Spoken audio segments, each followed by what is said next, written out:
ప్రభునందు ప్రియమైనటువంటి దేవుని బిడ్డలారా, దేవుని మహా ఉన్నతమైన ప్రేమను బట్టి, ఆయన ఉచితమైన కృపను బట్టి మరొకసారి మనం దైవ సన్నిధానములో చేరి ఈ రీతిగా ప్రభుని స్తుతించుటకు, ఘనపరచుటకు ప్రభువు మనకిచ్చిన ఈ మంచి అవకాశాన్ని బట్టి మనం ప్రభుని ఎంతగానో స్తుతించవలసిన వారమై ఉంటున్నాము. ప్రతి శనివారము బైబిల్ గ్రంథములో నుండి మనం సామెతల గ్రంథం 8వ అధ్యాయం వరకు ధ్యానం చేస్తూ ఈ సామెతల గ్రంథములో ఉన్న సంగతులు నేర్చుకుంటూ ఉన్నాం. ఈరోజు కూడా మరికొన్ని విషయాలు దేవుని వాక్యములో నుండి మనము నేర్చుకుందాం. దేవుని సహాయము కొరకై చిన్న ప్రార్థన చేసుకుందాం. పరిశుద్ధుడవైన మా ప్రియ పరలోకపు తండ్రి, మీ శ్రేష్టమైన ఘనమైన ఉన్నతమైన నామానికి స్తుతులు చెల్లిస్తూ ఉన్నాము. ఈ రాత్రి సమయమందు నీ సన్నిధిలో మేమందరము కూడుకొని నిన్ను ఆరాధించుటకు, ప్రార్థించుటకు, నీ వాక్యాన్ని తెలుసుకొని ఆధ్యాత్మికమైన జీవితములో బలపడుటకు మీరు మాకు అనుగ్రహించిన ఈ మంచి అవకాశాన్ని బట్టి మీకు స్తుతులు చెల్లిస్తూ ఉన్నాం. తండ్రి, లోకములో ఉన్నాము, లోక మాలిన్యము మాకంటకుండా మా జీవితాలు నీ వాక్యము చేత భద్రపరుచుకొని బలపరుచుకొని నీ వాక్యాన్ని ఆధారముగా చేసుకొని మా జీవితాలు కొనసాగించున్నట్లు మీ ఆత్మ ద్వారా మీ సంగతులు మాకు బోధించమని ప్రార్థిస్తూ ఉన్నాం. ఆత్మ సంగతులు ఆత్మ సంబంధమైన వారికే తెలుస్తాయి అని కొరింథీయులకు రాసిన పత్రికలో చెప్పబడినట్లుగా మేము శరీర సంబంధులుగా కాకుండా ఆత్మ సంబంధులముగా ఉండి ఆత్మ విషయాల మీద మనసు పెట్టి ఆత్మ విషయాలను తెలుసుకుంటూ క్రీస్తునందు మేము బలవంతులుగా సాగిపోవుటకు సహాయము చేయండి. ఈ రాత్రి సమయంలో మరికొన్ని సంగతులు నీ వాక్యములో నుండి మేము ధ్యానించనయుండగా నీ పరిశుద్ధాత్మ సహాయము నడిపింపు నాకు అనుగ్రహించండి. వినుచున్న మేమందరము కూడా మీ వాక్యము చేత మేలు పొందునట్లుగా మందరితో మాట్లాడమని మీ కృపగలిగిన హస్తాలకు అప్పగించుకుంటూ యేసు క్రీస్తు ప్రభువు పేరట ప్రార్థించి స్తుతించి వేడుకుంటున్నాము తండ్రి, ఆమెన్. మంచిది. ప్రభునందు ప్రియులారా, దైవ గ్రంథంలో నుండి మనం సామెతల గ్రంథము 8వ అధ్యాయం వరకు వచ్చాం. 8వ అధ్యాయాన్ని ధ్యానం చేస్తూ ఉన్నాం. 8వ అధ్యాయములో మన ప్రభువు మనకు ఎలా కనబడుతున్నాడు అంటే జ్ఞానముగా కనబడుతున్నాడు. దేవుని వాక్యంలో ఈ 8వ అధ్యాయములో మనకు క్రీస్తు కనబడతాడు. చివరి వచనాలలోనికి వెళ్ళే సమయానికి జ్ఞానము మనతో మాట్లాడుతుంది. ఈ జ్ఞానము పరలోకము నుండి వచ్చిన జ్ఞానమని ప్రతి వారము నేను మీకు జ్ఞాపకం చేస్తూనే ఉన్నాను. పరలోకము నుండి వచ్చిన జ్ఞానము అనగానే అది భూ సంబంధమైన వాటికి సంబంధించింది కాదని, ప్రకృతి సంబంధమైన జ్ఞానము కాదని, ఇది దేవునికి సంబంధమైనది, ఆత్మ సంబంధమైనది అని వెలుగు సంబంధులైనటువంటి క్రీస్తు పిల్లలకు సంబంధించింది అని మనము ఎరుగవలసిన వారమై ఉంటున్నాం. ఈ సమయమందు దేవుని వాక్యములో నుండి 8వ అధ్యాయము, సామెతల గ్రంథము 8వ అధ్యాయము 17-18 వచనాలు వాక్యములో నుండి మనము చదువుకుందాం. సామెతల గ్రంథము 8వ అధ్యాయము 17-18 వచనాలు వాక్యములో నుండి చదువుకుందాం. నన్ను ప్రేమించు వారిని నేను ప్రేమించుచున్నాను, నన్ను జాగ్రత్తగా వెదకువారు నన్ను కనుగొందురు. ఐశ్వర్య ఘనతలను స్థిరమైన కలిమియు నీతియు నా యొద్ద ఉన్నవి. ఈ 8వ అధ్యాయములో ఈ మాటలన్నీ ఎవరు మాట్లాడుతున్న మాటలని చెప్పుకున్నాం మనం? జ్ఞానము మాట్లాడుతున్న మాటలు. 12వ వచనం చదివితే మనకు అర్థమవుతుంది. జ్ఞానమను నేను అనే ప్రారంభము అక్కడ మనం చూస్తున్నాం చూడండి. జ్ఞానమను నేను చాతుర్యమును నాకు నివాసముగా చేసుకొని ఉన్నాను. జ్ఞానమను నేను అనే మాట కనబడుతుంది. అంటే ఇప్పుడు ఈ 8వ అధ్యాయము జ్ఞానము మనతో మాట్లాడుతున్నది అని మనము గుర్తించాలి. ఇక్కడ మనం చదువుకున్నటువంటి వాక్య భాగములో నన్ను ప్రేమించు వారిని నేను ప్రేమించుచున్నాను అనే మాటలు ఎంత ఉన్నతమైనవో, ఎంత శక్తివంతమైనవో, అవి ఎటువంటివో మనము నేర్చుకున్నాం. మనము ప్రేమించే విధానం ఏంటి, దేవుడు మనలను ఎలా ప్రేమించాడు అనేటువంటి విషయాలు నేర్చుకున్నాం. ఆ తర్వాత అదే వచనంలో ఏముందంటే, నన్ను జాగ్రత్తగా వెదకువారు నన్ను కనుగొందురు అని వాక్యంలో చూస్తున్నాం. జ్ఞానమును ఎలా వెదకాలట? మనం జాగ్రత్తగా వెదకాలి అని వాక్యంలో మనము చూస్తుంటున్నాం. జాగ్రత్తగా వెదకాలి అని అంటే వెదికే విషయంలో మనము చాలా సరి అయినటువంటి విధానంలో మనస్సు పెట్టి మనస్సు నిలిపి వెదకాలి అనేది అక్కడ మనకు చెబుతుంది.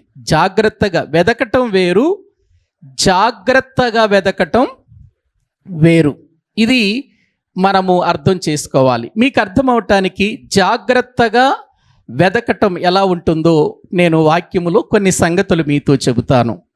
బైబిల్ గ్రంథంలో ఒక స్త్రీకి 10 వెండి నాణెములుంటే ఒక నాణెము పోగొట్టుకుంది కదా, ఒక నాణెము పోగొట్టుకుంది. చూద్దాం ఒకసారి ఆ వచనాలు. లూకాసు వార్త బైబిల్ గ్రంథంలో మనము చూడగలిగితే ఆ మాటలు చూద్దాం. 15వ అధ్యాయము, లూకాసు వార్త 15వ అధ్యాయము 8వ వచనాన్ని మనము చదువుకుందాం. 8వ వచనము నుండి, ఏ స్త్రీకైనను 10 వెండి నాణెములుండగా వాటిలో ఒక నాణెము పోగొట్టుకుంటే ఆమె దీపము వెలిగించి ఇల్లు ఊడ్చి అది దొరుకు వరకు జాగ్రత్తగా వెదకదా. చూసారా, అక్కడ ఒక క్వశ్చన్ మార్కు మనకు కనబడుతుంది. జాగ్రత్తగా వెదకదా అనే మాట. ఒక స్త్రీకి 10 వెండి నాణ్యాలు ఉన్నాయి. ఆ నాణెములలో ఒక నాణెము ఏం చేసిందట? ఆమె పోగొట్టుకున్నటువంటి ఆ నాణెమును వెదకటానికి ఆమె చేస్తున్న పనులు చూడండి. దీపము వెలిగించింది.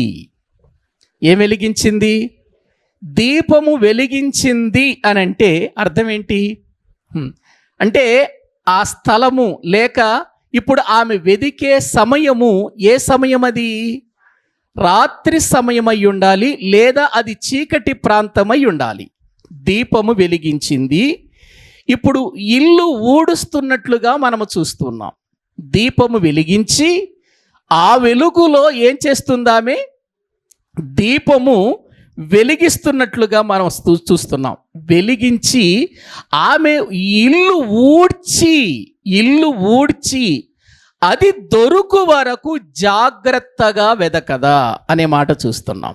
అంటే పోగొట్టుకున్న నాణెమును సంపాదించుకోవటానికి దీపము వెలిగించి ఇల్లు ఊడ్చి జాగ్రత్త వహిస్తున్నట్లుగా మనము చూస్తున్నాం. ఇప్పుడు ఇక్కడ ఒక సందర్భాన్ని మనం తెలుసుకోవాలి. ఆమె ఇల్లు ఊడుస్తుంది, దీపము వెలిగించి ఇల్లు ఊడుస్తుంది, జాగ్రత్తగా వెతుకుతుంది. దొరికిందా? దొరకలేదా? నాయనం దొరికిందా? దొరికింది. ఆ దొరికినప్పుడు ఆమె ఆనందం, ఆమె సంతోషం ఇతరులతో కూడా పంచుకున్నట్లుగా కింద వచనాలలో మనము చూస్తాం. అంటే వెదకటం వేరు, జాగ్రత్తగా వెదకటం వేరు. బైబిల్ గ్రంథములో ఒక ఆమె కూడా వెతుకుతుంది. పరమగీతముల గ్రంథం ఒక్కసారి దేవుని వాక్యములో నుండి మనము చూద్దాము రండి. పరమగీతముల గ్రంథము ప్రియులారా వాక్యంలో మనము చూస్తే అక్కడ ఒక ఆమె వెతుకుతుంది 5వ అధ్యాయము. దానికంటే ముందు 3వ అధ్యాయము చూడండి. 3వ అధ్యాయము మొదటి వచనాన్ని మనము చదువుదాం. పరమగీతముల గ్రంథము 3వ అధ్యాయం మొదటి వచనం. రాత్రి వేళ పరుండియుండి నేను నా ప్రాణప్రియుని వెదికి తిని, వెదికినను కనబడ్డాడా కనబడలేదా? పోగొట్టుకున్న నాణెము దగ్గర జాగ్రత్తగా వెదికింది, పోగొట్టుకున్న ధాన్యమే సంపాదించుకుంది. ఏమండి, ఇది దొరికింది. కానీ ఇక్కడ ఒక ఆమె వెతుకుతుంది. ఎలా వెతుకుతుందట? రాత్రి వేళ పరుండియుండి ప్రాణప్రియుని వెదికి తిని, వెదికినను అతడు కనబడకపోయెను అనే మాట మనము చూస్తూ ఉంటున్నాం. ఇప్పుడు 5వ అధ్యాయములోనికి 5వ అధ్యాయములో వాక్యములో మనము చూస్తే ప్రియులారా, ఆమె స్థితి ఎలాగూ ఉందో ఒక్కసారి మనము ఆలోచన చేద్దాం. 5వ అధ్యాయము వాక్యములో నుండి 2వ వచనము నుండి మనము చదువుకుందాం. 2వ వచనం. నేను నిద్రించితినే గాని నా మనస్సు మేలుకొని ఉన్నది. నా సహోదరి, నా ప్రియురాల, నా పావురమ, నిష్కళంకురాల, ఆలకింపుము. నా తల మంచుకు తడిసినది, నా వెంట్రుకలు రాత్రి కురియు చినుకులకు తడిసినవి. నాకు తలుపు తీయమనుచు నా ప్రియుడు వాకిలి తట్టుచున్నాడు. చదవండి. నేను వస్త్రము తీసివేసి తిని, నేను మరలా దాన్ని ధరింపనేలా నా పాదములు కడుగుకొంటిని, నేను మరలా వాటిని మురికి చేయనేలా తలుపు సందులో నా ప్రియుడు చెయ్యి ఉంచగా నా అంతరంగము అతని ఎడల జాలిగొనెను. నా ప్రియునికి తలుపు తీయ లేచి తిని, నా చేతుల నుండియు నా వ్రేళ్ల నుండియు జటామాంసి గడియల మీద స్రవించెను. నా ప్రియునికి నేను తలుపు తీయునంతలో అతడు వెళ్ళిపోయెను. అతని మాట వినుటతోని నా ప్రాణము సొమ్మసిల్లెను. నేను అతని వెదికినను అతడు కనబడకపోయెను. నేను పిలిచినను అతడు, ఇక్కడ కూడా ఏం కాలేదు, వెదికింది కానీ కనపడలేదు. 3వ అధ్యాయములో మనము చూస్తున్నాం. అక్కడ వెదికింది, రాత్రి వేళ పరుండియుండి ప్రాణప్రియుణ్ణి వెదికింది, వెదికినను ఏం కాలేదు, కనబడలేదు. ఇక్కడ మనం 5వ అధ్యాయములో చూస్తున్నాం. అంతవరకేమో నిర్లక్ష్యం చేసింది. ప్రియుడు తలుపు దగ్గర ఉన్నాడు, ప్రియుడు తలుపు తట్టుచున్నాడు, తలుపు సందుల్లో చేతులు పెట్టి ఆమెను తలుపు తీయమని ఆయన కోరుకుంటున్నాడు. నా తల రాత్రి వేళ మంచుకు ఏమైపోయింది, తడిసిపోయింది. ఆ రాత్రి పడే చినుకులకు నా తలంతా కూడా తడిసిపోయింది. తలుపు తీ అని ఆ తలుపు సందులలో చెయ్యి పెట్టి తలుపు తీయమని కోరుకుంటున్నా ఆమె మాత్రము, నేను ఇప్పుడే స్నానం చేశాను, ఇప్పుడే వస్త్రము ధరించాను, ఇప్పుడే పడుకున్నాను, ఈ మాటలు చెబుతుంది తప్ప నా ప్రియుణ్ణి నేను లోపలికి తెచ్చుకోవాలి అనే ఆశ ఆమెకు లేకపోవటం. ఆ తరువాత అతడు బ్రతిమిలాడి ప్రియులార తలుపు తీయమని అతడు వేడుకొని వెళ్ళిపోయిన తర్వాత లేచి అప్పుడు నిర్లక్ష్యంగా నిదానంగా అన్నీ సర్దుకొని తలుపు తీసింది. ఈ లోపు ప్రియుడు వెళ్ళిపోయాడు. వెళ్ళిపోయిన ప్రియుణ్ణి వెదికింది, కానీ ఏం చేయలేదు, కనబడలేదు. అంటే వెదకటం వేరు, జాగ్రత్తగా వెదకటం వేరు. 10 నాణెముల్లో 1 నాణెము పోగొట్టుకున్నటువంటి స్త్రీ వెదికింది. ఎలా వెదికింది? దీపము వెలిగించి ఇల్లు ఊడ్చి జాగ్రత్తగా ఏం చేసింది, వెదికినట్లుగా మనము చూస్తున్నాం. ఆమెకు దొరికింది. ప్రియులారా, అలాగే సామెతల గ్రంథంలో ప్రభువు చెబుతున్న మాట ఏంటంటే, మీరు వెదకటం కాదు, మీరు జాగ్రత్తగా వెదకాలి. నన్ను జాగ్రత్తగా వెదకువారు నన్ను ఏం చేస్తారన్నాడు? కనుగొంటారు. నన్ను కనుగొంటారు. మీరు జాగ్రత్తగా వెదకండి, నన్ను కనుగొంటారు.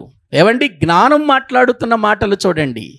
జాగ్రత్తగా వెదకాలండి, మనం జాగ్రత్తగా దేవుని సన్నిధిలో ఉండాలండి, జాగ్రత్తగా దేవుని మాటలు వినాలండి, జాగ్రత్తగా దేవుని మాటలను మనలోనికి ఆస్వాదించాలండి, జాగ్రత్తగా దేవుని మాటలను మనం తెలుసుకోవాలండి, జాగ్రత్త పడాలండి. దేవుని విషయంలో అజాగ్రత్తగా ఉండకూడదు. బైబిల్ చెబుతుంది, తన ప్రవర్తన యందు అజాగ్రత్తగా నుండువాడు చచ్చును అని సామెతల గ్రంథం చెబుతుంది. కాబట్టి జాగ్రత్త అనేటువంటిది చాలా అవసరం. జాగ్రత్త ఉంటేనే పొందుకుంటాం, జాగ్రత్త ఉంటేనే పోగొట్టుకునేది దొరుకుతుంది, జాగ్రత్తగా ఉంటేనే మనము ఏది వెతుకుతున్నామో దాన్ని మనము సంపాదించుకోగలుగుతాం. జాగ్రత్తగా వెతికితేనే మనం ప్రభువుని కనుగొంటాం. ఎలా పడితే అలా వెతకకూడదు, మనం ప్రభువుని ఎలా పడితే అలా ఆరాధించకూడదు, ఎలా పడితే అలా ప్రార్థన చేయకూడదు, ఎలా పడితే అలా మనము వాక్యాన్ని ప్రియులారా ధ్యానించకూడదండి. జాగ్రత్త వహించాలి అని దేవుని వాక్యములో మనము చూస్తూ ఉంటున్నాం. జాగ్రత్తగా, ఎంత జాగ్రత్తగా వెదకాలన్నాడో తెలుసా? దీన్ని సామెతల గ్రంథము 2వ అధ్యాయములోనికి రండి. సామెతల గ్రంథము 2వ అధ్యాయము ప్రియులారా వాక్యములో 4వ వచనం చదవండి. బైబిల్ గ్రంథములో మనము చూస్తే వ్రాయబడిన మాటలు 2వ అధ్యాయము 4వ వచనం. వెండిని వెదకినట్లు దానిని వెదికిన ఎడల చాలండి. ఎలా వెదకాలట? వెండిని వెదికినట్లు దానిని వెదికిన ఎడల. ప్రియులారు, ఇక్కడ జ్ఞాపకం చేసుకోండి, దేని గురించి మాట్లాడుతున్నాడు ఇక్కడ 2వ అధ్యాయంలో? మొదటి వచనం నుండి చదవండి. మొదటి వచనము నుండి, నా కుమారుడా, నీవు నా మాటలను అంగీకరించి నా ఆజ్ఞలను నీ యొద్ద దాచుకొని ఎడల, ఆ జ్ఞానమునకు నీ చెవియొగ్గి హృదయపూర్వకముగా వివేచన అభ్యసించిన ఎడల, తెలివికై మొర్రపెట్టిన ఎడల, వివేచనకై మనవి చేసిన ఎడల, వెండిని వెదకినట్లు దానిని వెదకాలి అని అన్నాడు. ఎలా వెదకాలట? వెండిని వెదికినట్లు వెదకాలట. దేన్ని? జ్ఞానాన్ని, దేవుని మాటలను, పరసంబంధమైనటువంటి జ్ఞానాన్ని వెండిని వెదికినట్లు వెదకాలట. వెండిని ఎలా వెదుకుతారు? ఏవండి, ఆలోచించండి. ఏవండి, వెండిని ఎలా వెతుకుతారు? వెండి అసలు ఎక్కడుంటుంది? వెండి ఎక్కడుంటుంది? ఒక్కసారి యోబు గ్రంథం 28వ అధ్యాయం 1వ వచనం చూడండి. యోబు గ్రంథం 28వ అధ్యాయం 1వ వచనం. వెండికి ఏముంది చెప్పండి? గని కలదు అన్నాడు. చాలు, వెండికి గని కలదు అంటే వెండి ఎక్కడ దొరుకుతుంది? గనిలో దొరుకుతుంది. గని ఎక్కడుంది? వెండి గని ఎక్కడుంటుంది? భూమి లోపల ఉంటుంది కదా, భూమి పైన కాదుగా. గని ఎక్కడుంటుంది? బొగ్గు గనైనా, ఏవండి, ముడి సరుకు గనులు కానివ్వండి, పెట్రోలు కానివ్వండి, బొగ్గు కానివ్వండి, బంగారం కానివ్వండి, ఇనుము కానివ్వండి, ఇదంతా ఎక్కడుంటుంది? ముడి సరుకు అంతా ఎక్కడుంటుందండి? భూమి లోపల ఉంటుంది. భూమి లోపలే ఎక్కడుంటుంది? ఇక్కడ దవ్వుదాం, ఇక్కడ బంగారం దొరుకుతుందా? వెండి దొరుకుతుందా? పెట్రోల్ దొరుకుతుందా? దొరకదు. మరి ఎక్కడుంది? ఎక్కడ దొరుకుతుంది? అది ఎలా దొరుకుతుంది? ఇప్పుడంటే టెక్నాలజీ వచ్చేసింది కదా, ఎందుకంటే కొన్ని రకాలైనటువంటి ప్రయోగాల వలన ఇదిగో పలానా చోట పెట్రోల్ ఉంది, పలానా చోట బంగారపు గనులు ఉన్నాయి, పలానా చోట బొగ్గు గనులు ఉన్నాయి అని చెప్పగలిగినటువంటి టెక్నాలజీ ఉంది ఇప్పుడు. మరి అప్పటి కాలములో, ఎందుకంటే సొలొమోను గారి కాలం అది, సొలొమోను గారు మాట్లాడుతుంది కదా సామెతల గ్రంథం. ఆ జ్ఞానం గురించి మాట్లాడుతూ సొలొమోను కాలములో వెండిని వెదకటానికి ఎంత ప్రయాసపడేవాళ్ళో తెలుసా అండి? చాలా చాలా ప్రయాసపడేవాళ్ళు వెండి దొరకాలి అని అంటే. వెండి కానీ బంగారము కానీ ఆనాటి గనులు ప్రియులారా త్రవ్వి ఆ గనులలో ఉన్నటువంటి వెండిని వెదుకుతూ వెదుకుతూ ఎక్కడుందని పరిశీలనగా తెలుసుకొని తీయటానికి ఎంత కష్టపడాలో తెలుసా? వెండి అనగానే బయటకు వచ్చేస్తా అనుకున్నారా? బంగారం అనగానే బయటకు వచ్చేస్తా అనుకున్నారా? ఏవండి, మనకు దగ్గరలో ప్రియులారా బొగ్గు గనులు ఉన్నాయి. మనం ఇటు కొత్తగూడెం వెళ్ళినా, ఏవండి అటు తెలంగాణ ప్రాంతానికి మనము వెళ్ళిన రామగుండం ఏరియా, మంచిర్యాల ఏరియా, ఆ ప్రాంతాలకి వెళితే మనకు అక్కడ ఎక్కువగా కనిపించేది ఏంటంటే బొగ్గు గనులండి. బొగ్గు గనులు. బొగ్గు గనులను వారు ఎంతగా తీస్తారో ఒక్కసారి మీరు ఆ మైనింగ్ దగ్గరికి వెళ్ళి చూస్తే అర్థమవుతుంది. ఎందుకంటే ఒకానొక సమయంలో సొరంగాలు వేసుకొని లోపలికి ప్రయాణం చేస్తూ తలకు ప్రియులార టోపీకే ఒక లైట్ పెట్టుకొని ఆ లైట్ వెలుతురులో ఆ చీకటిలో లోపలికి వెళ్ళి ఎక్కడ బొగ్గుందో ఆ లోపలికి వెళతారు. భూమి పైన ఇక్కడ వాళ్ళు దిగితే దరిదాపు ఒక 10 కిలోమీటర్ల దూరంలో, 20 కిలోమీటర్ల దూరంలో, 30 కిలోమీటర్ల దూరంలో ఉంటుంది ఆ బొగ్గు. అక్కడి వరకు వెళ్ళాలి వీళ్ళు, భూమి క్రింద వెళ్ళాలి. బొగ్గు తవ్వాలి, ఎక్కడుందో తెలుసుకోవాలి. ఆ బొగ్గు గనులు త్రవ్వాలి. ఆ త్రవ్విన వాటిని బయటికి పంపించాలి. ఎక్కడైతే త్రవ్వారో అక్కడ మళ్ళీ వీళ్ళు ఇసుక చేత పూడ్చి చేయాలి. లేకపోతే కింద డొల్లుండి ప్రియులారా కింద ఉన్న బొగ్గు తీసేసి పైన అలాగే మనం ఉన్నాం అనుకోండి, ఏమైపోద్ది? భూమి కూలిపోద్దండి. మీరు వెళ్ళండి, ఎందుకంటే నేను వెళ్ళి చూశాను కాబట్టి చెబుతున్నాను. ఇప్పుడు అలా కాకుండా ఏం చేస్తున్నారంటే మైనింగ్లు తీస్తున్నారు. దరిదాపు ఒక 150 ప్రియులారా మరి ఆ మీటర్ల దూరంలో చాలా ఒక 200-300 ఎకరాలు ఎక్కడెక్కడైతే బొగ్గుందో వెదికి ఆ ప్రాంతాన్నంతా కూడా క్రింద నుంచి పైనుంచి త్రవ్వుకుంటూ క్రింద వరకు వెళ్ళి దాన్ని వెదకి ప్రియులారా కొన్ని మిషన్స్ పనిచేయాలి, లారీలు పనిచేయాలి, డ్రైవర్స్ పనిచేయాలి, అక్కడ మిషనరీస్ పనిచేయాలి, ప్రియులారా అక్కడ ఇంజనీర్లు ఉండాలి, అక్కడ కూలీ వాళ్ళు ఉండాలి. కొన్ని వందల మంది ప్రియులారా అక్కడికి వెళ్ళి అది త్రవ్వి బొగ్గు తీయటానికి వాళ్ళు పడే ప్రయాస మామూలు ప్రయాస కాదండి. గ్రహించండి. అలాగే ప్రియులర్ ఒక పెట్రోల్ విషయంలో మనము చూస్తే పెట్రోల్ ప్రియులర్ తీయటానికి ఎంతో లోతుకు వెళ్ళి ఆ లోతుకు వెళ్ళిన తర్వాత క్రూడ్ ఆయిల్ బయటకు తీసి ఆ క్రూడ్ ఆయిల్ని మళ్ళీ వేరు చేసి వైట్ పెట్రోలుగా ప్రియులర్ మన వాడుకునే పెట్రోలుగా, కిరోసిన్గా, తారుగా అనేక రకాలైనటువంటి పదార్థాలు బయటికి తీస్తారు. ముందు క్రూడ్ ఆయిల్ ఎక్కడుందో కనుక్కోవాలి. ఇప్పుడు అందుకే ఇక్కడ వెండిని ప్రియులారా వెండికి ఒక గని కలదు అన్నాడు. ఇప్పుడు ఆ వెండి ఎక్కడుందో ఏం చేయాలట? వెదకాలంటే కష్టమా తేలిక? చాలా కష్టం. కాబట్టి ఒక వెండిని వెదకటానికి ఒక వ్యక్తి ఎంత ప్రయాసపడతాడో, ఎంతగా వెతుకుతాడో, వెండిని వెతికినట్లుగా, దొరికే వరకు వెతికినట్లుగా ఇదిగో మీరు కూడా జ్ఞానాన్ని ఏం చేయాలంటున్నాడు? వెదకాలి. వెండిని వెతికినట్లు.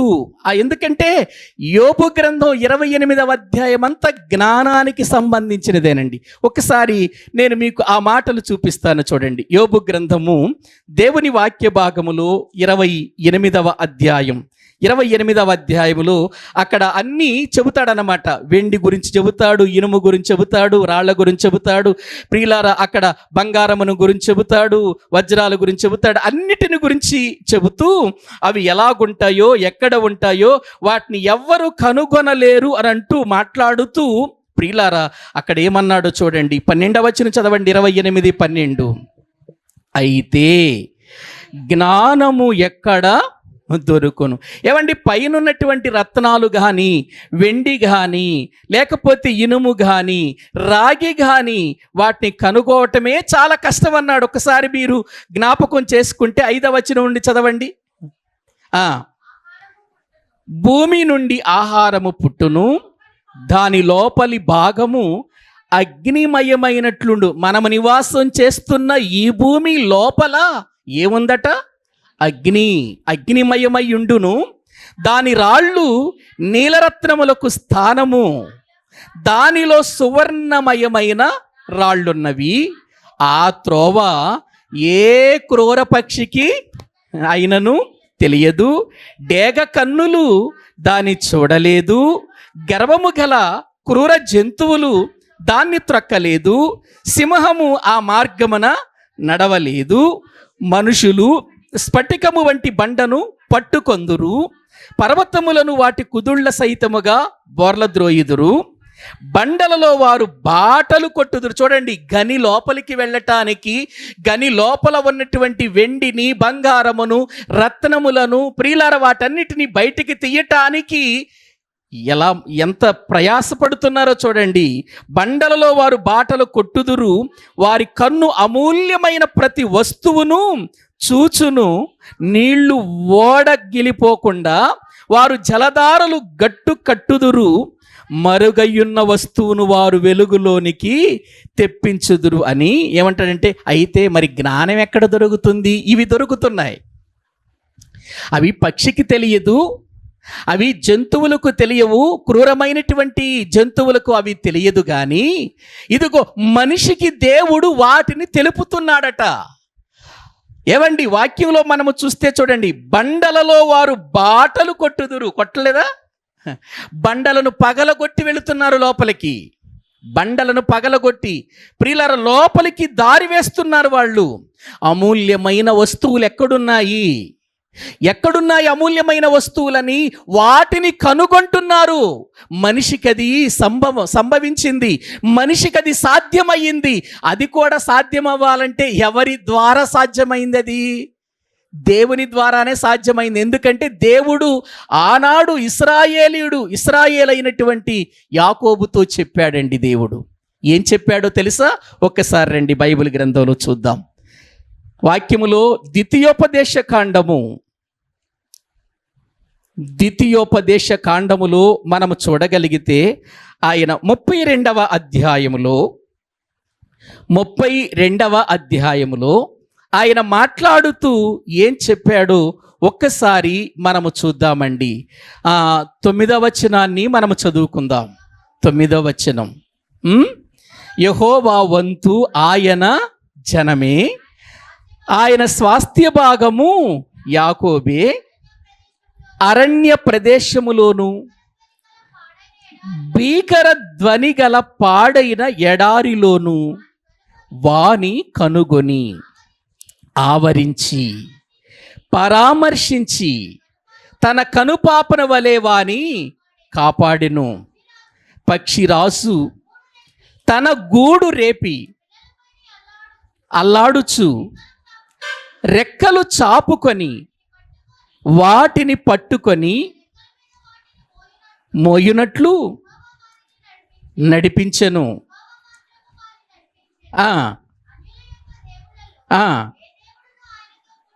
చదవండి.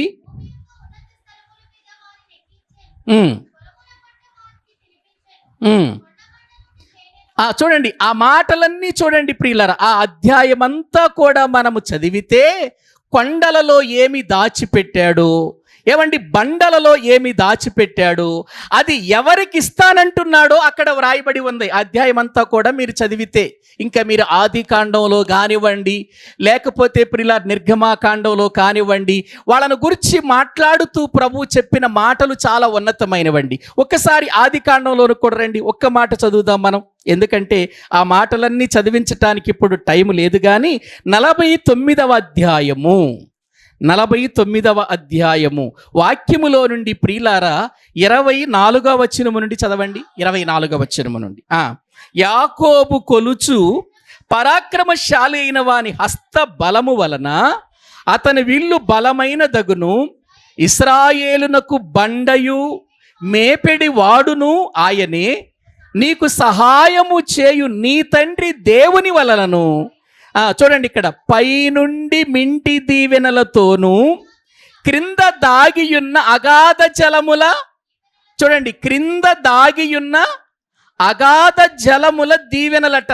అగాధ జలముల దీవెనలతోనూ, స్తనముల దీవెనలతోనూ, గర్భముల దీవెనలతోనూ, నిన్ను దీవించు సర్వశక్తుని దీవెన వలనను అతని బాకుబలము దిట్టపరచబడును.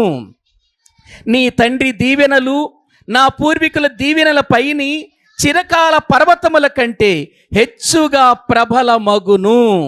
ప్రియులారా, ఆ అధ్యాయములో మనము చూస్తూ ఉంటాం ఈ విషయాలన్నీ కూడా. అంటే పరసంబంధమైన దీవెనలు, భూ సంబంధమైనటువంటి దీవెనలు ఎవరికి ఇస్తున్నాడు? పక్షులకి ఇస్తున్నాడా? ఏమండి, పక్షులకి ఇస్తున్నాడా?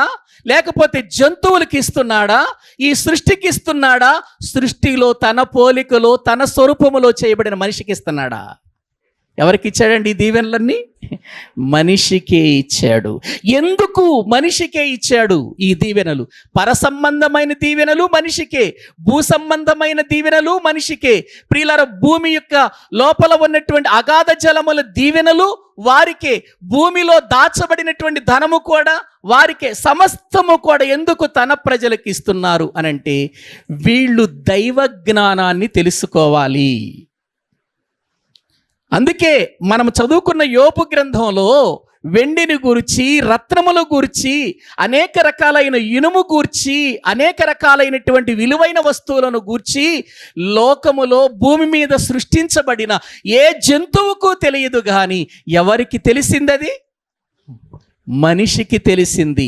బాటలు వేసుకోమని చెప్పాడు, కొండలు త్రవ్వండి అని చెప్పాడు, సొరంగాలు వేసుకోండి అని చెప్పాడు.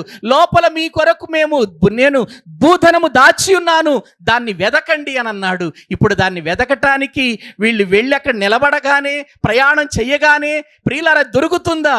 దొరకదు. కష్టపడాలి, ప్రయాసపడాలి. అదే చెబుతున్నాడు, వెండిని వెదికినట్లు వెదకండి. వెండిని వెదకటానికి మీరెంత ప్రయాసపడతారో, వెండిని తెలుసుకోవటానికి, వెండిని కనుగొనటానికి మీరెంతగా మరి మీ యొక్క జీవితాలలో మీ యొక్క మనసు, మీ జ్ఞానాన్ని, మీ శరీరాన్ని ఉపయోగించి ఎలాగూ వాటిని కనుగొంటారో, ఇప్పుడు జ్ఞానాన్ని కూడా మీరు కనుగొనాలి అని అంటున్నాడు. ఏం కనుగొనాలంటే ఇప్పుడు మనం అంటే దీనంతటి ఉద్దేశం ఏంటంటే, వెండి కంటే, బంగారము కంటే, రత్నముల కంటే, ప్రియుల అపరంచి కంటే, విలువైన వస్తువుల కంటే ప్రాముఖ్యమైనది, సాటి అయినది ప్రియులారా, వీటికంటే మించినటువంటిది ఏమైనా ఉందంటే అది దేవుని జ్ఞానం. అది అంటాడు అక్కడ. ఒకసారి చూడండి, మళ్ళీ యోబు గ్రంథం 28వ అధ్యాయముకి రండి. 28వ అధ్యాయము దేవుని వాక్య భాగములో మనము చూస్తే 15వ వచనం నుండి చదవండి.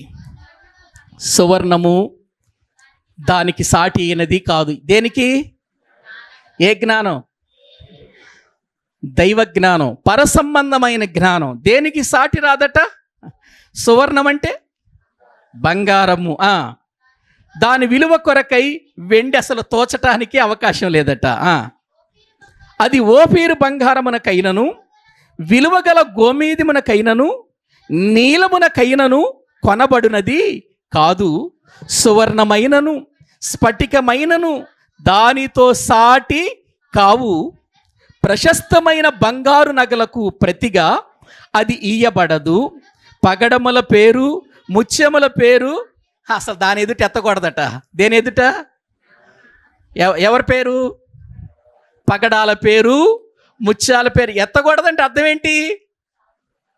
ఎత్తకూడదంటే అర్థం ఏంటి అంటే జ్ఞానానికి అవి మించినవి కావు, జ్ఞానంతో అవి సమానము కాలేవు. చదవండి కింద. కెంపుల కన్నా కోరదగినది. జ్ఞానము సంపాదించటం దేనికంటే కోరదగినది? కెంపుల కన్నా కోరదగినది. కూషు దేశపు పుష్యరాగము దానితో సాటి కాదు. శుద్ధ సువర్ణమునకు కొనబడినది కాదు. అట్లయినా జ్ఞానము ఎక్కడి నుండి వచ్చును? వివేచన దొరుకు స్థలం ఎక్కడా ఉన్నది? అది సజీవులందరి కన్నులకు మరుగై ఉన్నది, ఆకాశ పక్షులకు మరుగు చేయబడి ఉంది. చూసారా? ఏమండి, దైవ జ్ఞానం మరుగు చేయబడిందండి. వాక్యం వింటున్న మనం ఆలోచించాలి. పాత నిబంధనలో భక్తులకు ప్రియులారా జ్ఞానం అనేటువంటిది పరిపూర్ణంగా దేవుడు ఇవ్వలేదండి, పరిపూర్ణంగా ఇవ్వలేదండి. అందుకే క్రొత్త నిబంధనలోనికి వచ్చిన తర్వాత ఏమన్నాడో తెలుసా? హృదయానికి గోచరము కాని, కంటికి కనబడని, చెవికి వినబడనివి దేవుడు మనకిచ్చాడటండి. మనకిచ్చాడు. ఎంత ఉన్నతమైన దేవుడు ఆలోచించండి. నిజంగా కొంత జ్ఞానం ఇస్తేనే వాళ్ళు ప్రియులార దేవుని కొరకు అలా బ్రతికారు.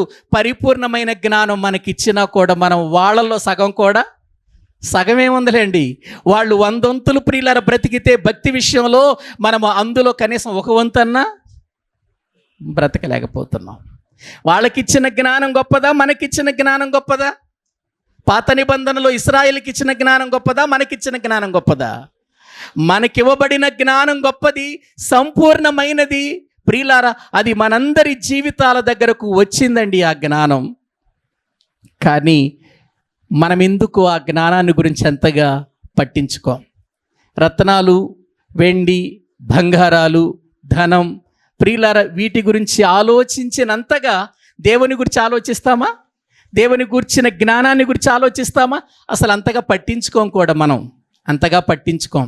ఆ జ్ఞానాన్ని గురించే మనం పట్టించుకుంటే మనం ఆసాబు వలె మాట్లాడతాం. ఆకాశమందు నీవు నాకుండగా ఈ లోకములో ఏది నాకు అక్కరా లేదు అనలేం మనం.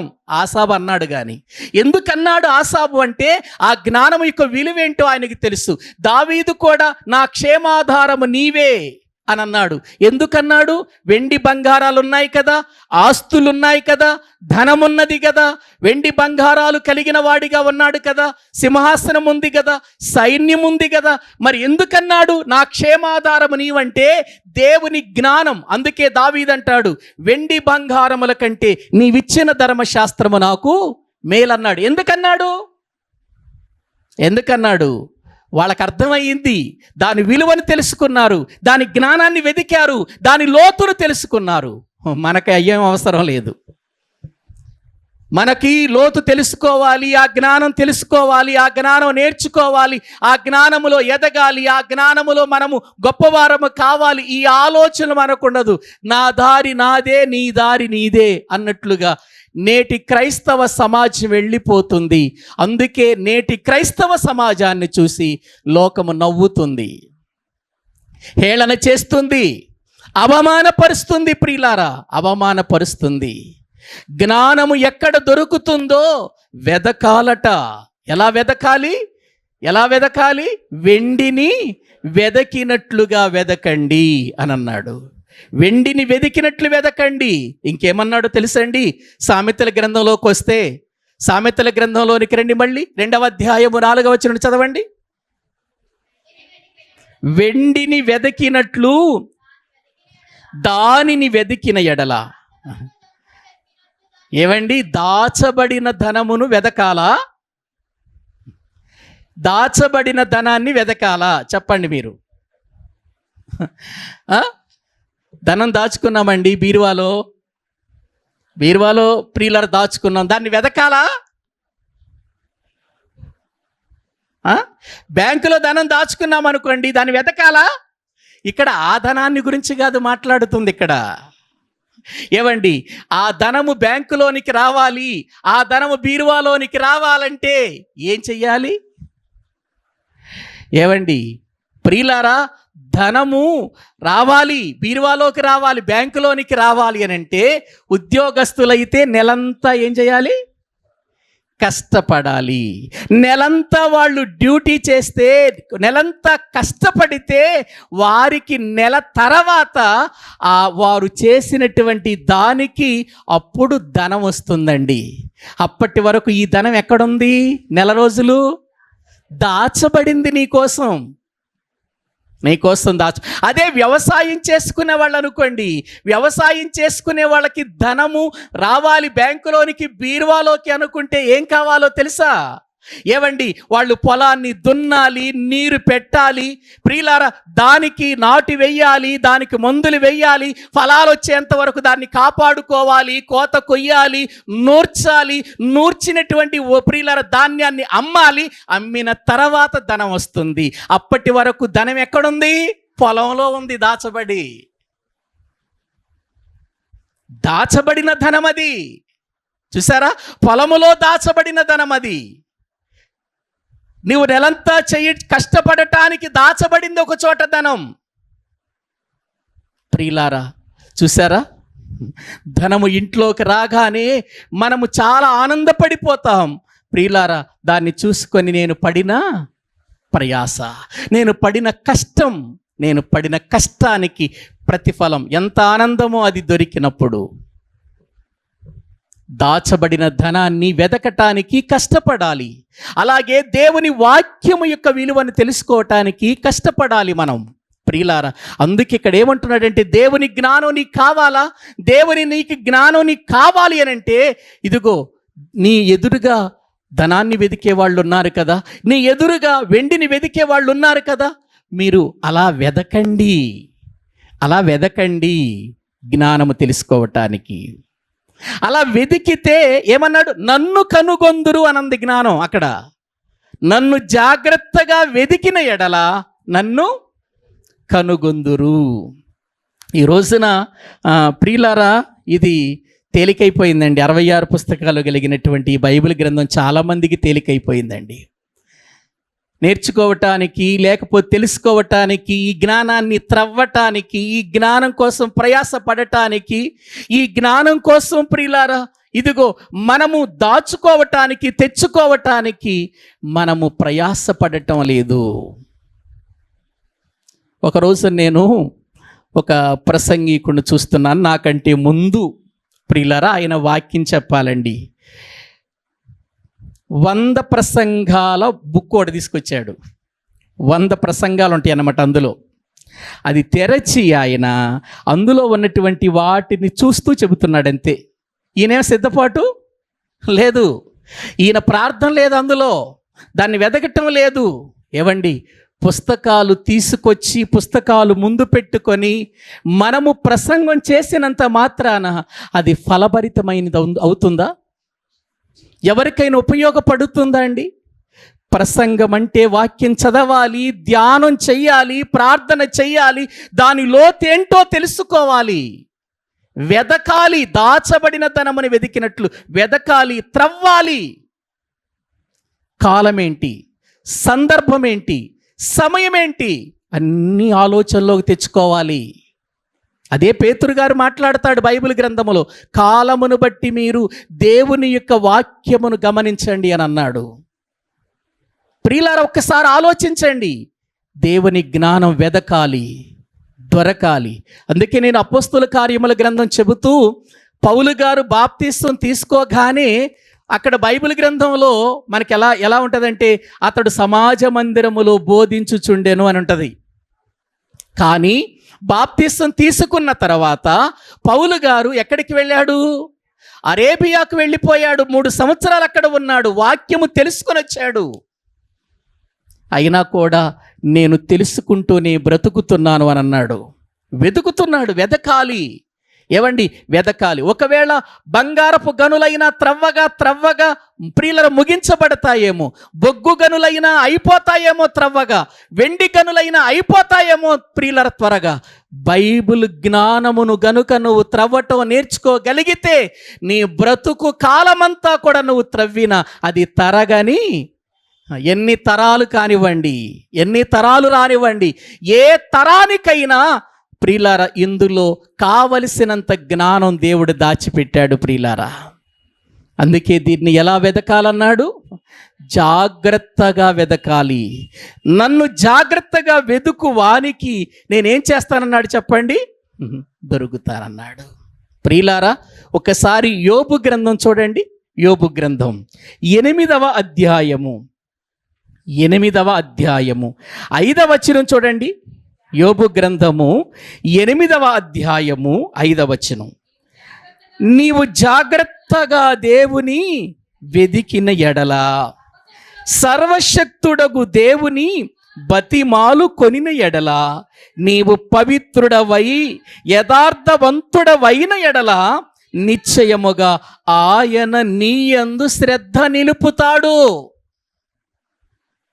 ఏవండి, మన యందు దేవుడు శ్రద్ధ చూపించాలి. దేవుడు మన యందు శ్రద్ధ చూపించాలి అని అంటే ఇక్కడ బిల్దదు మాట్లాడుతున్నాడు. షూహీయుడైన బిల్దదు మాట్లాడుతున్న మాటలు ఏం మాట్లాడుతున్నాడు అని అంటే, నీవు జాగ్రత్తగా దేవుని వెదికిన ఎడలా. ఎలా వెదకాలట దేవుణ్ణి మనం? ఏదో వచ్చాం, 4 మాటలు విన్నాం, ఏదో కాసేపు ప్రార్థన చేసాం, వెళ్ళిపోయాం అన్నట్లుగా ఉండకూడదు. ఈరోజు ప్రార్థనకి వెళ్ళానండి, నేను శనివారం, బుధవారం ప్రార్థనకి వెళ్ళేశానండి, ఆదివారం ప్రార్థనకి వెళ్ళేశానండి, అమ్మ అయిపోయింది నా భక్తి అనుకోకూడదు. ప్రియులారా, ఈ వెదుకులాటలో ఒక్కరోజు కూడా మనం తప్పిపోకూడదు. ఏవండి, బొగ్గు గనులు కానీ, లేకపోతే బంగారపు గనులు కానీ, వెండి గనులు కానీ, ఇవన్నీ ఎప్పుడో వాళ్ళకి జ్ఞాపకం వచ్చినప్పుడు వెతుకుతారా, లేక ప్రతిదినము పని చేస్తారా? ప్రతిదినం అండి వెతకాలండి దైవ జ్ఞానం. బైబిల్ గ్రంథము దగ్గరకు రావాలండి, కూర్చోవాలండి, ధ్యానం చేయాలండి. ప్రియులారా, అప్పుడే మనకు జ్ఞానము దొరుకుతుంది. ఎక్కడుంది జ్ఞానం అంటే నేనేం చెబుతానంటే మన దగ్గరే ఉంది, మన చేతిలోనే ఉంది. నువ్వు త్రవ్వుకుంటే నీ చేతిలోనే ఉంది జ్ఞానం. ఎంత త్రవ్వితే అంత. ఏవండి, బైబిల్ గ్రంథం మనం పట్టుకోవటానికి ఇంత పుస్తకంగా ఉంది, కానీ బైబిల్ గ్రంథాన్ని గూర్చినటువంటి రచనలను మీరు ప్రియులారా చూడాలంటే ఒక క్రిస్టియన్ బుక్ స్టాల్కి వెళ్ళండి. ఎంతకంటే పెద్ద పెద్ద పుస్తకాలు ఉంటాయి. ఏంటి ఇది ఇందులో ఉన్నవా? ఈ 66 పుస్తకాలలో ఉన్న వాటిన వివరించటానికి, తెలుసుకోవటానికి ఏవండి ఎంత పుస్తకాలు ఉంటాయో తెలుసా? ఎన్ని పుస్తకాలు తెలుసా? ఒక బుక్ స్టాల్లో దొరికింది మరొక బుక్ స్టాల్లో దొరకదు, ఒక బుక్ స్టాల్లో దొరికింది మరొక బుక్ స్టాల్లో దొరకదు. ప్రియులారా, ఎంత ఉన్నతంగా వెళ్ళిపోద్దంటే చెప్పటానికి వీల్లేదండి. ఎందుకంటే ఇది ఎంతో ఉన్నతమైన జ్ఞానం అండి. అందుకే దీనిని మనము జాగ్రత్తగా వెదకాలట. అక్కడ మనం చదువుకున్నటువంటి భాగంలో అక్కడ చెబుతున్నాడు చూడండి, కొన్ని రూల్స్ చెబుతున్నాడు మన జీవితంలో నేర్చుకోవటానికి. నీవు జాగ్రత్తగా దేవుని వెదికిన ఎడల సర్వశక్తుడగు దేవుని బ్రతిమాలుకోవాలయ్యా. నీ జ్ఞానం నాకు తెలియచేయి నాయనా, నీ మాటలు నాకు తెలియచేయి నాయనా, నీ సత్యము నాకు తెలియచేయి. ఎందుకంటే యేసు ప్రభు వెళ్ళిపోతూ ఈ లోకములో తన పిల్లల కొరకు ఆయన చేసిన ప్రార్థన అదే, నా పిల్లలను సత్యమందు ప్రతిష్ఠించుము నాయన. వారికి ధనం ఇచ్చేయటం లేదయ్యా, వారికి ఆస్తులు ఇచ్చేయటం లేదయ్యా, నేను ఏమి చెల్తున్నాను? నీ వాక్యం ఇచ్చేళ్తున్నాను అంటాడు చూడండి యోహాను సువార్తలో. ప్రియులారా, దైవ గ్రంథంలో మనము చూస్తే ప్రభు అక్కడ ప్రార్థన చేస్తూ తండ్రికి 17వ అధ్యాయములో వాక్యములో, యోహాను సువార్త 17వ అధ్యాయములో ఆయన దేనికోసం ఆయన ప్రార్థన చేస్తున్నాడో, వారు ఎలా ఉండాలని ప్రార్థన చేస్తున్నాడో 13వ వచనము నుండి చదవండి. 13వ వచనము నుండి, ఇప్పుడు నేను నీ యొద్దకు తండ్రి, ఇప్పుడు నేను నీ దగ్గరకు వచ్చేస్తున్నాను, నా సంతోషము వారి యందు పరిపూర్ణమగునట్లు లోకమందు ఈ మాట చెప్పుచున్నాను. ఏమి చెల్లాడట? ఏం చెబుతున్నాడు తండ్రికి? తండ్రి, నువ్వేమైతే నాకు ఇచ్చావో, ఏమైతే నీ దగ్గర నేను నేర్చుకున్నానో ఆ వాక్యమే నేను ఇచ్చానయ్యా. ఎవరికి? తన వారికి. వాక్యం ఇవ్వటం ఏంటండి? ఏదైనా ఇస్తే ఏదైనా ఒక 10 ఎకరాల పొలం ఒక్కొక్కళ్ళకి, లేకపోతే ప్రియులార బంగారమో వెండో ఏదైనా ఇస్తే బాగుండేది వాళ్ళకి, తనతో ఉన్నారు గనుక. అలా కాకుండా నీ వాక్యం ఇచ్చానంటాడేంటి యేసు ప్రభువారు? ఏవండి, ఇప్పుడు మీరు చెప్పండి ప్రియులారా, మీకు ఒక విషయాన్ని చెబుతాను. నిజంగా మన జీవితాలలోనండి వెండి బంగారాలు సంపదలకు విలువిస్తామా, వాక్యానికి విలువిస్తామండి మనం? కదా. ఆదివారం 1000 రూపాయలు ఇస్తాం జీతం అంటే ప్రార్థన మానేసేయమా మనం? ఆదివారం 2000 ఇస్తాం ప్రార్థన మానేసి మేము చెప్పిన మాట చెయ్యండి అంటే మానవా మనమండి? ఎన్నిసార్లు ప్రియులారా మనం ప్రార్థనకు వచ్చి డ్యూటీలకి వెళ్ళాం, మన పనికి వెళ్ళాం, వ్యవసాయం పనులకి వెళ్ళాం, ఏవండి మన పనులకి వెళ్ళాం. ఎందుకు వెళ్ళాం? అంటే వాక్యము యొక్క విలువ అర్థమైనప్పుడు మన జీవితాల్లో వాళ్ళు వేలు గద ఎంత ఇచ్చినా కూడా అప్పుడప్పుడు నేను చెబుతాను ప్రియులారా, రైట్ సోదరులు వారు ప్రియులర్ తన యాజమాన్యంతో చెప్పిన మాట ఒక రోజున వారుండగానే ప్రియులర్ ఫ్లైటు అది చెడిపోతే మీరు రండి, ఈ టైంలో మీరు వస్తేనే ఈ ఫ్లైట్ కదులుతుంది అని అంటే వాళ్ళు ఈ రోజున మా ప్రభు దినం, ఈరోజు ఆదివారం, మీరు ఎన్ని డాలర్లు ఇచ్చినా ఎన్ని వేల డాలర్లు ఇచ్చినా మా ప్రభు దినాన్ని విడిచిపెట్టి మేము రాము. ఎందుకన్నారు? వాళ్ళకి ఆ విలువేంటో, వాక్యము విలువేంటో తెలిసింది. ఒకరోజు వాక్యం పోగొట్టుకుంటే వచ్చే నష్టమేంటో తెలిసింది. ఒకరోజు ప్రియులర భయంకరమైనటువంటి ఆ లోక సంపద కోసమై ఇదిగో మేము విలువైనటువంటి దేవుని మాటలు పోగొట్టుకోము అని వాళ్ళు ప్రియులార దేవుని మాటల మీద ఉంచినటువంటి ఆలోచన. మనం ఉంటాం, మన మాటలు చెబితే భక్తి విషయంలో కోటలు దాటితే మనల్ని గదిలిస్తే, ఎందుకంటే మనకంటే భక్తి గల వాళ్ళు లేరేమో అన్నట్లుగా మాట్లాడతాం మనం మాటలు. కానీ క్రియారూపకం దగ్గరకు వచ్చేసరికి ఏమైపోతున్నాం? మనం ఓడిపోతున్నాం. మాటలు వేరు, చేతలు వేరు. అందుకే మాటతో కాక, నాలుకతో కాక, క్రియతో, సత్యముతో మీరు ప్రేమించాలి అని అన్నాడు. దేవుని మాటలండి ఇవి, దేవుని మాటలు. ఎంత చదివినా, ఎన్నిసార్లు ధ్యానించినా ప్రియులారా మన జీవితాలలో ఎన్నో విషయాలు కనబడతాయి. ఎంతో గని మనం బయటికి తీయొచ్చు. తీసిన గని మన జీవితాలలో ప్రియులారా మనము ఉంచుకొని దానిని మనం బయటికి తీసుకుని వెళుతుంటే ప్రజలకు కూడా అది ఎంతో విలువైందిగా ఉంటుంది. గ్రహించారా? అందుకే ఇక్కడ దేవుని వాక్యములు చదవండి. వారికి నీ వాక్యం ఇచ్చి ఉన్నాను అయ్యా, నేను లోక సంబంధిని కానట్టు వారును. ఏమండి, యేసుక్రీస్తు వారు ఏ సంబంధి కాడట? లోక సంబంధి కాడు. ఒకవేళ ఆయన లోక సంబంధి అయితే లోకానికి సంబంధించినవన్నీ సమకూర్చుకునేవాడా కాదా? చెప్పండి. ఆయన భూమి మీద జీవించినటువంటి కాలంలో ఆయనకి ఇల్లుందా? ఏమండి, తినటానికి సరైనటువంటి ఆహారం దొరికిందా? ఒకసారి ఆలోచించండి. లోక సంబంధి అక్కడ వరకు ఎందుకు? ఆయన పన్ను కట్టడానికి ఆయన దగ్గర డబ్బు లేదు కదా, పేతురు గారిని పంపించాడు. ప్రియులారా ఒక్కసారి ఆలోచించండి. నేను లోక సంబంధిని కాదు నానా తండ్రి, నేను లోక సంబంధిని కాదు కదా, పర సంబంధిని కదా. కాబట్టి నేను లోక సంబంధిని కానట్టు నా వారు కూడా లోక సంబంధులు కారు అని అన్నాడు. ఎందుకంటే లోకమునైనను లోకములో ఉన్న వాటినైనను ప్రేమించిన ఎడల వాడు ఎవరి సంబంధి కాడు?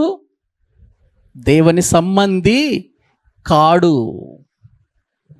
మనము ప్రేమిస్తే ఆ ప్రేమ మొదటిగా ఎవరికి దక్కాలి? చెప్పుకున్నాం కదా, మొదట ఆయన మనల్ని ప్రేమించాడు, మనము కూడా ఆయనను ప్రేమించాలి. ఆస్తుల కోసం, అంతస్తుల కోసం, డబ్బు కోసం, ఏదో సంపాదించాలన్న దానికోసం బ్రతకకూడదు. మనము దేవుని పనిలో ఉండకూడదండి. ఎందుకంటే దేవుడు ప్రియులార మన జీవితాల ఎడల ఎంతగా ఆయన మన ఎడల ఒక ఉన్నతమైన ఆశ పెట్టుకుని వెళుతున్నాడో చూడండి. ఆయన నేను లోక సంబంధిని కానట్టు వారును లోక సంబంధులు కారు. చదవండి. గనుక లోకము వారిని ఏం చేస్తుంది? ఏవండి, దేవుని నిజమైన సేవకులను లోకం ఏం చేస్తుందండి? ద్వేషించేస్తుందండి, ద్వేషిస్తుందండి. నిజమైన సేవకుడిని ద్వేషిస్తుందండి.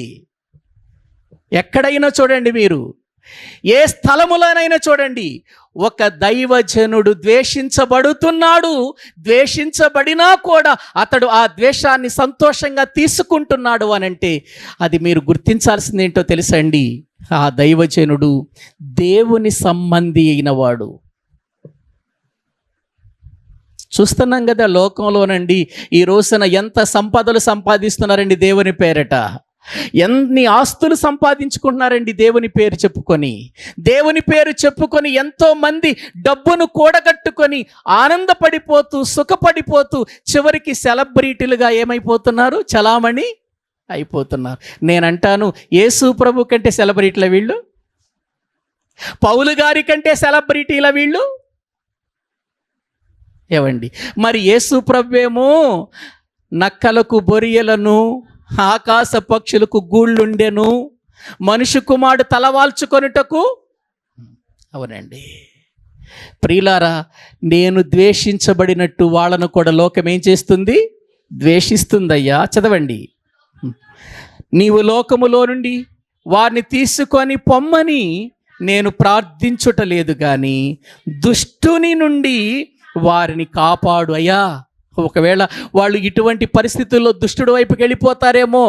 ఇదిగో ఈ కష్టాలేంటి, ఈ బాధలేంటి, ఈ ఇరుకులేంటి, ఈ ఇబ్బందులేంటి, ఈ ద్వేషించటాలేంటి, ఈ అవమానాలేంటి అని వెనక్కి వెళ్ళిపోతారేమో. నాయన, అటువంటి దుష్టుని యొక్క చేతిలోనికి నా పిల్లలు వెళ్ళకూడదయ్యా. చదవండి, నేను లోక సంబంధిని కానట్టు వారును లోక సంబంధులు కారు, సత్యమందు వారిని దేంట్లో? సత్యమందు ప్రతిష్ఠించుము, నీ వాక్యమే సత్యము. నీవు నన్ను లోకమునకు పంపిన ప్రకారము నేనును వారిని లోకమునకు పంపితిని.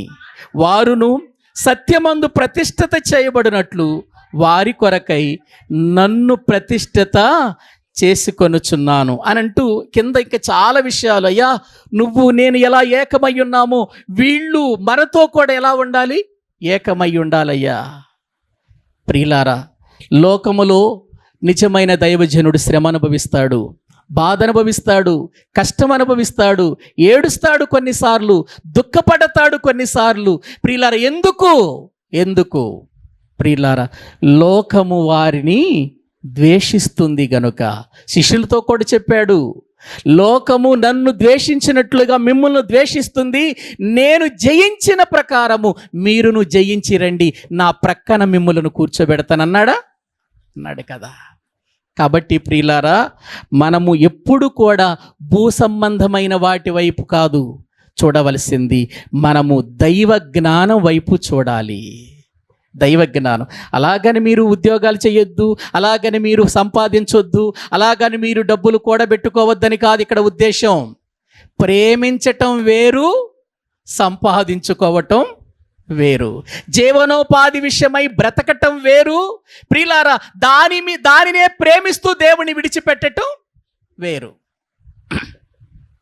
ఎందుకంటే బైబిల్ గ్రంథంలో పౌలు గారు మాట్లాడుతూ, ప్రియులారా, దేవుని యొక్క సన్నిధానములో పని చెయ్యని వాడు భోజనము చేయటానికి కూడా అర్హుడు కాదన్నాడు తెస్సలోనికీయులకు రాసిన పత్రికలో.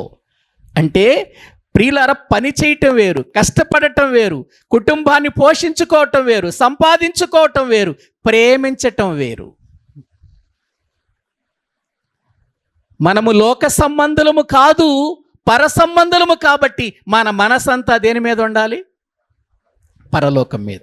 మీరు క్రీస్తుతో కూడా లేపబడిన వారైతే పైనున్న వాటినే వెదకండి, భూ సంబంధమైన వాటిని వెదకొద్దన్నాడు కదా కొలసీలకు రాసిన పత్రిక 3వ అధ్యాయం 1వ వచనంలో. ఏవండి, ఒక్కసారి ఆలోచించండి. అందుకే ఇక్కడ ఏమంటున్నాడంటే, నా వాక్యము వారికి ఇచ్చాను అన్నాడు. ఇక చాలది. ఇక వాక్యము కంటే మించిన ధనం ఇక లేదు భూమి మీద.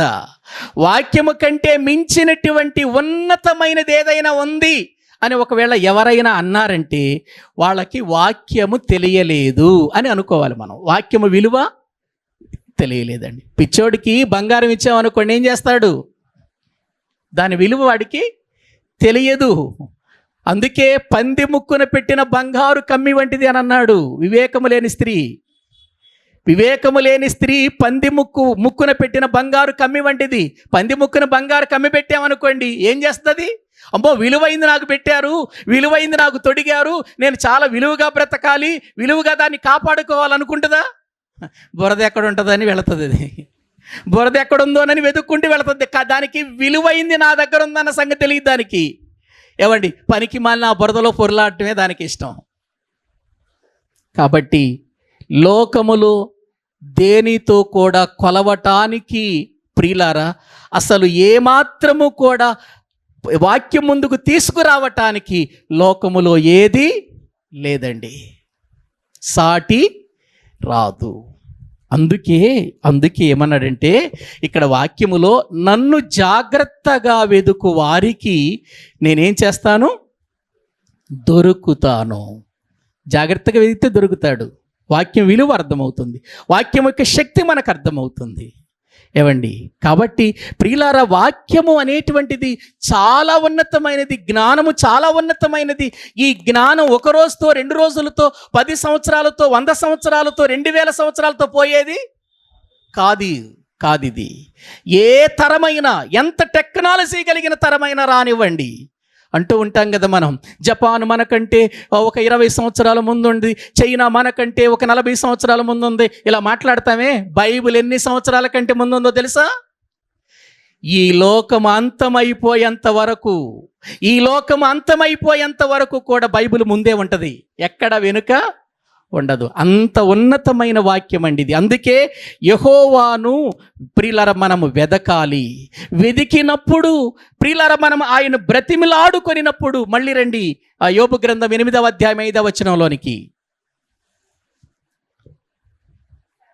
8వ అధ్యాయము యోబు గ్రంథం 5వ వచనం. నీవు జాగ్రత్తగా దేవుని వెదికిన ఎడల సర్వశక్తుడగు, వెదకటమే కాదట, ఏం కావాలట, బ్రతిమిలాడుకోవాలి ప్రభు దగ్గర, కన్నీరు కార్చాలి, అడగాలి, ఏడవాలి. దేవుని వాక్యం, ప్రభువా నాకు అర్థం అవ్వాలి నాయన, నీ మాటల యొక్క విలువ నాకు తెలియాలి, నీ మాటల కంటే ఎక్కువ విలువ మరి నేను దేనికి ఇవ్వకూడదయ్యా, నీకే మొదటి స్థానం ఇవ్వాలి. అది నాకు బయలుపరచు, అది నాకు తెలియపరచు.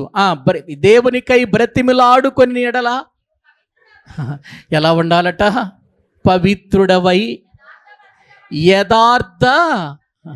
ఏమనుకుంటున్నారండి దేవుని సన్నిధిలో బ్రతకటం అంటే?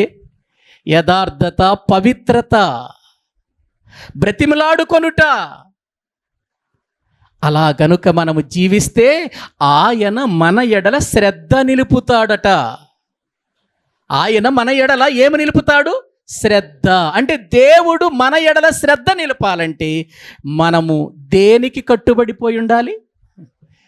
వాక్యానికి, ప్రార్థనకు, పవిత్రతకు, యథార్థతకు. ఇవి దాటి వెళ్ళకూడదు.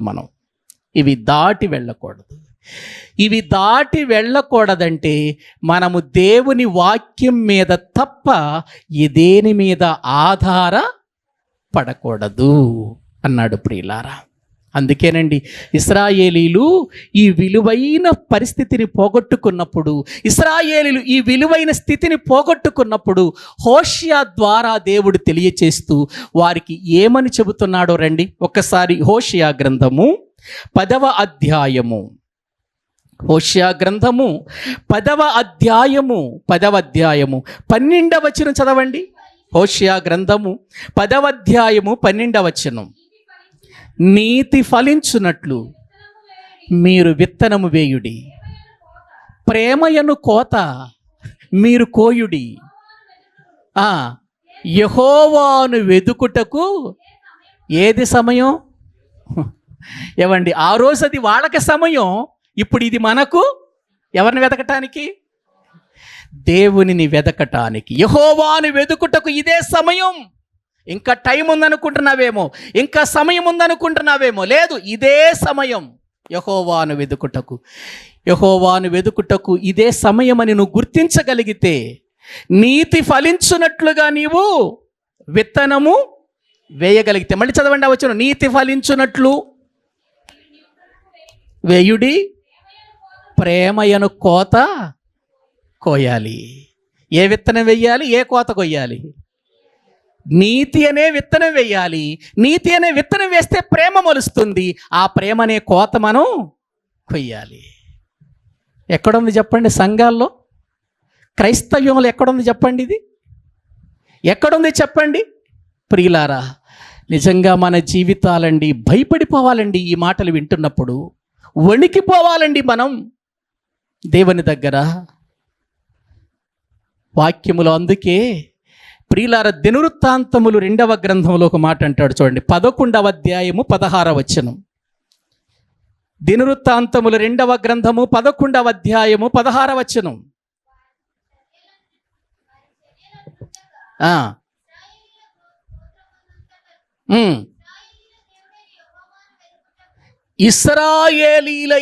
ఇశ్రాయేలీల దేవుడైన యెహోవాను వెదుకుటకు ఏమి నిలుపుకున్నారట అంటే ఇప్పుడు మనం కూడా ఏం చేయాలి?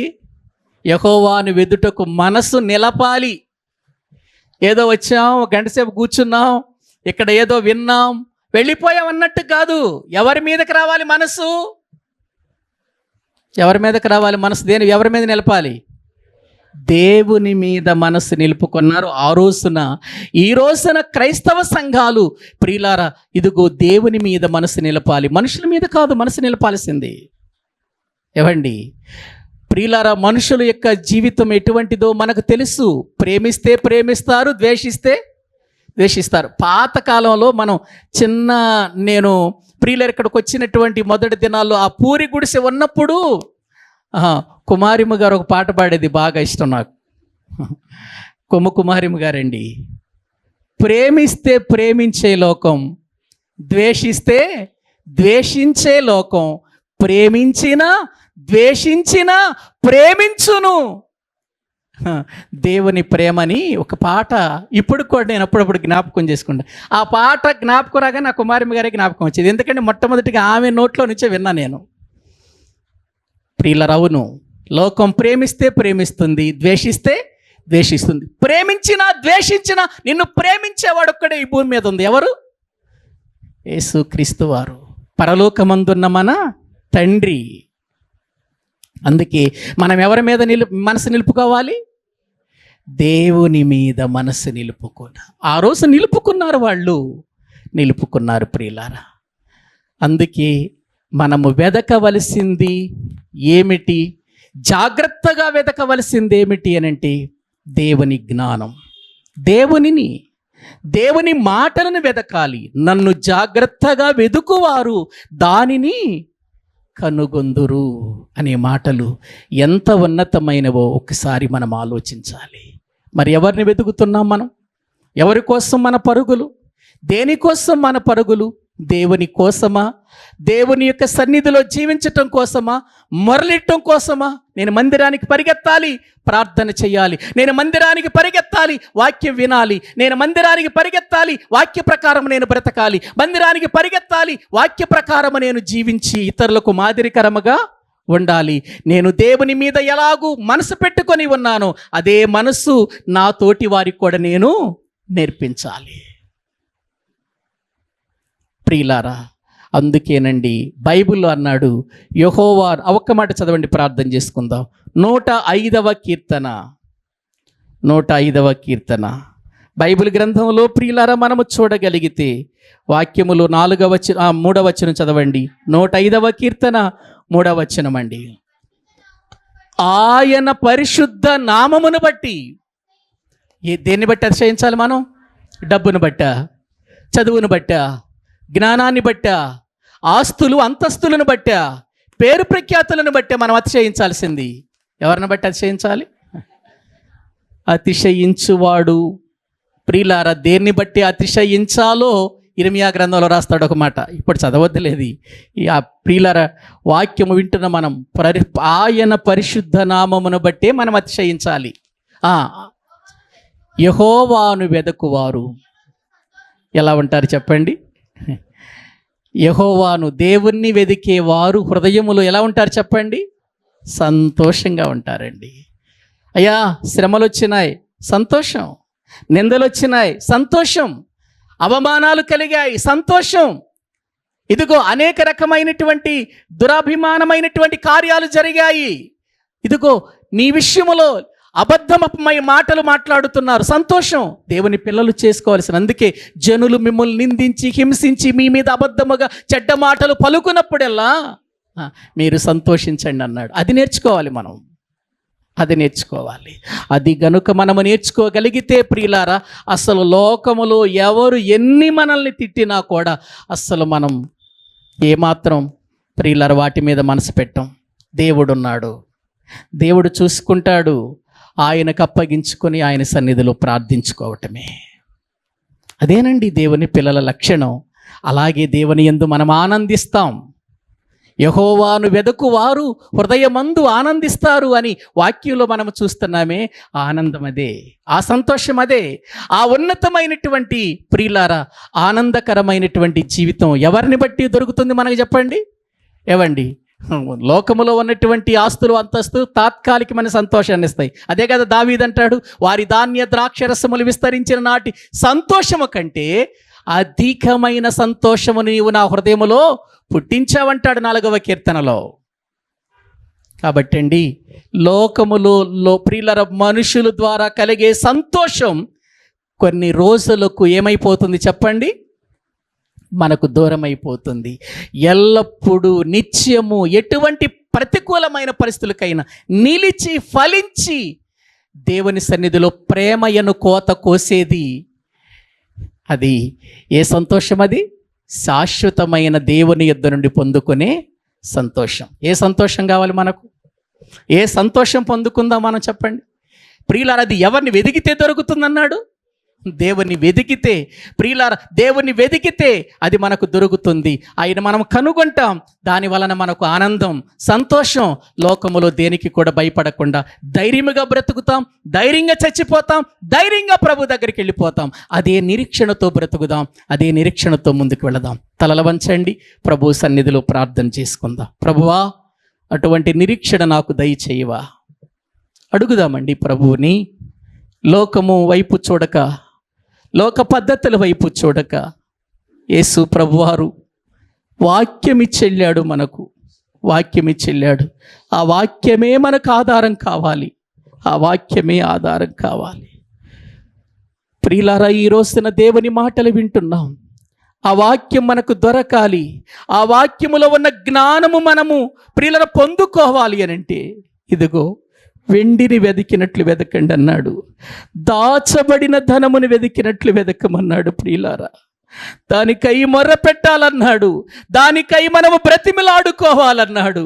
ఈ రోజున దైవ జ్ఞానము కోసం మొర్ర పెట్టే వాళ్ళు ఎంతమంది ఉన్నారు చెప్పండి? అయ్యా, నేను జ్ఞానము లేనివాడునయ్యా, జ్ఞానము లేనిటువంటి స్థితిలో నేను బ్రతుకుతున్నానయ్యా. మనుషుల మీద ఆధారపడక నీ మీద ఆధారపడే వ్యక్తిగా నన్ను చేయి నాయనా. నిన్ను వెదికే మనసు నాకు పెట్టండి నాయనా. నీ నుండి పొందుకునే జ్ఞానం నాకు ఇవ్వండి నాయనా. నిన్ను జాగ్రత్తగా వెదికే స్థితి నాకు కలిగించండి. శూలమితి వలే అయ్యా, పరుండి రాత్రి వేళ పరుండి వెదికితే నువ్వు కనబడవు కదా నాయన. ప్రియుడు కనబడకపోయాడు కదా నాయన. రాత్రి వేళ పరుండి ఉండి నేను ఇప్పుడే స్నానం చేశాను, ఇప్పుడే కాళ్ళు కడుక్కున్నాను, ఇప్పుడే నేను పడుకున్నాను అనుకుంటూ నిర్లక్ష్యంతో ఉంటే నిన్ను కనుగొనలేము కదా నాయన. మేము ఆ నిర్లక్ష్య స్వభావం మాలో నుండి తీసివేయండి. భారము పెట్టండి నాయన, బాధ్యత పెట్టండి అయ్యా. లోకము ద్వేషించినప్పుడు దుష్టుడు మమ్ములను నీ నుండి దూరం చేయొద్దయ్యా. నీకు సమీపస్తులుగా మేము రావాలి, మీ సన్నిధిలో మేము బ్రతకాలయ్యా. లోక సంపదలు కాదు మా జీవితాన్ని పరలోకానికి చేర్చేది. నీ మీద మేము మనసు పెట్టి నిన్ను మొదటిగా మేము ప్రభు ప్రేమించిన వారిగా మా బ్రతుకులు ఎల్లప్పుడూ నిన్ను వెతకటానికి సహాయము చేయండి. ఏదో మందిరానికి వచ్చాం, కొద్దిసేపు ఇలా కూర్చున్నామని కాక అయ్యా, నీ జ్ఞానంతో నేను బ్రతుకుటకు సహాయం చేయండి అయ్యా. ఒకనాడు నేను సంపాదించినవన్నీ విడిచిపెట్టి వెళ్ళిపోవాలయ్యా. ఏదైనా అది నాకు నువ్వు దూరం అయిపోతుంది, కానీ నాకెన్నడూ దూరము కానిది నువ్వు ఒక్కడివే నాయనా. మాకెన్నడూ దూరము కానిది నీ ఒక్కడివే నాయన. నీ వాక్యం ఒక్కటే నాయన. ఆ విధానములో మమ్మల్ని పెంచు ప్రభు అని అందరము కూడా కొన్ని నిమిషాలు ప్రార్థన చేద్దామండి. అందరూ కూడా మోకరించి మోకాళ్ళ మీద ఉండగలిగిన వారు మోకాళ్ళ మీద ఉండండి. ప్రభు పాదాలు పట్టుకుందాం. నన్ను ప్రేమించు వారిని నేను ప్రేమిస్తాను, నన్ను జాగ్రత్తగా వెతుకు వారిని వారు నన్ను కనుగొంటారు అన్నారు. నిజంగా ఎంత గొప్ప వాగ్దానం ఆయన మనకిచ్చాడు, ఎంత గొప్ప మాటలు మనకు అనుగ్రహించాడు ఆయన. నిజంగా ఆయన ప్రేమ ఎంత ఉన్నతమైన ప్రేమో పోయిన వారములో చూశాం కదా. అంత ప్రేమ చూపించినటువంటి ప్రభువుకు మనం అన్యాయస్తులుగా ఆయన ముందు బ్రతకూడదండి. పూర్తిగా దేవునికి ఆ మీద ఆనుకుందాం. ఎందుకంటే మనల్ని ప్రేమించి తన కుమారుడైన యేసుక్రీస్తును సిలువలో బాధించి శిక్ష వేసి మనల్ని రక్షించుకున్నాడు. మన మీద ఎంత ప్రేమ లేకపోతే ఆ పని చేస్తాడా ఆయన? అయ్యా, నీ జ్ఞానములో నన్ను నిలుపు, దాన్ని వెదుకున్నట్లు చేయి నాయన. ఆయన లోకములో ఎక్కడ దొరకని జ్ఞానం నా చేతిలో పెట్టి నీ పరిశుద్ధాత్మను నాలో ఉంచి ఆ జ్ఞానాన్ని వెదికే కృపనిచ్చారయ్యా. వెతకటానికి సహాయం చేయండి నాయన. నీ సన్నిధిలో నన్ను బలపరచు నాయన. అందరము కూడా కొన్ని నిమిషాలు ప్రార్థన చేద్దామండి.